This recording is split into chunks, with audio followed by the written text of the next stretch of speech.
નરેન્દ્ર મોદીને મારે એક જ વાત કહેવાની કે તમે 33% રિઝર્વેશન આપશો કે 50% આપશો, કંઈ જ ફરક પડવાનો નથી. કારણ કે એ ટિકિટ જો કોઈ તાલુકામાં કે જિલ્લામાં મહિના અલામતની આવી તો જે પુરુષ પહેલેથી રાજનીતિમાં છે એ તેની વાઇફને અથવા તો એની છોકરીને અથવા તો એની વહુને જ આપશે. બરાબર છે. હવે સામાન્ય છોકરીને રાજનીતિમાં આવવું હશે તો એને તો ટિકિટ મળવાની જ નથી. અત્યારે પણ તમે દેખી લો, સ્થાનિક સ્વરાજ્યની ચૂંટણી હોય, ગુજરાત રાજ્યની ચૂંટણી હોય કે ભારતની ચૂંટણી હોય, બરાબર છે, તો એમાં ટિકિટો કોને મળે છે? તો કે જે રાજકારણમાં પુરુષો હોય એમની જ લેડીઝોને મળે છે. એટલે છેલ્લે બધી સત્તાની દોરી એ પુરુષ પાસે જ રહેવાની છે. ખાલી નામની સ્ત્રીઓ ચૂંટણી લડે છે.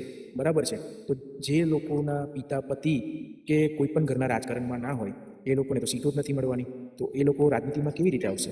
તો તમારે અનામત લાવવું હોય તો એવી રીતે લાવો કે જેના ઘરમાં કોઈ જ રાજકારણમાં ના હોય. બરાબર છે. એવી સ્ત્રીને તમે ટિકિટ આપો. નહીં તો બધું હરકું જ છે. છેલ્લે પેલા સહીઓ એ લોકોની કરશે, બાકી બધું જ રાજકારણ પુરુષો જ કરવાના છે. બરાબર છે.